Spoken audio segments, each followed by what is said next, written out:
December 31 என்னோடய அக்கௌண்ட்டில் காலையில் 10:30 மணிக்கு ஒரு 3,25,000 ஒரு 50,000 பணம் டெபிட் ஆகிடுச்சு ஆட்டோமேட்டிக்காக. அது எதனால் டெபிட் ஆகிடுச்சுன்னா, வாட்ஸ்அப்பில் ஒரு மெசேஜ் வந்தது, டிராஃபிக் போலீஸ் ஈச்செல்லான்னு ஒரு மெசேஜ் வந்தது. அந்த மெசேஜை நான் ஓப்பன் பண்ணி நான் சும்மா தான் பார்த்தேன். அதுக்கப்புறம் அடுத்த ஒரு 30 செகண்டில் ஒரு 25,000, அடுத்த 30 செகண்டில் ஒரு 25,000, அடுத்த 30 செகண்டில் ஒரு 25,000, அடுத்த 30 செகண்டில் ஒரு 50,000 காசு உடனே டெபிட் ஆகிடுச்சு. அப்போ நான் போலீஸில் கம்ப்ளைண்ட் கொடுத்துருக்கேன், சைபர் கிரைம்லையும் கொடுத்துருக்கேன், பேங்க்லேயும் சொல்லியிருக்கேன். அதுக்கான நடவடிக்கைகள் என்னன்றதை அதுக்கப்புறம் தான் பார்க்கலாம். அந்த மெசேஜ் டிராஃபிக் போலீஸ் ஈச்செல்லான்ற மெசேஜ் என்னோடய ஐடியில் இருந்து என்னோடய குரூப்பில், வாட்ஸ்அப் குரூப்பில் இருக்கிறவங்க, கான்டாக்டில் இருக்கிறவங்க எல்லாருக்குமே அந்த மெசேஜ் போயிடுச்சு. நீங்கள் நான் தான் அனுப்புனேன்னு நினச்சிட்டு இருப்பீங்க. அதெல்லாம் நான் அனுப்பலை.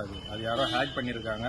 நீங்கள் அந்த மாதிரி மெசேஜ் உங்கள் வாட்ஸ்அப்பில் நம்பர்லேருந்து வந்ததுன்னா அந்த மெசேஜை ஓப்பன் பண்ணிவிடாது. ஓப்பன் பண்ணிங்கன்னா உங்கள் அக்கௌண்ட்டில் இருக்கிற பணம் போயிடும்.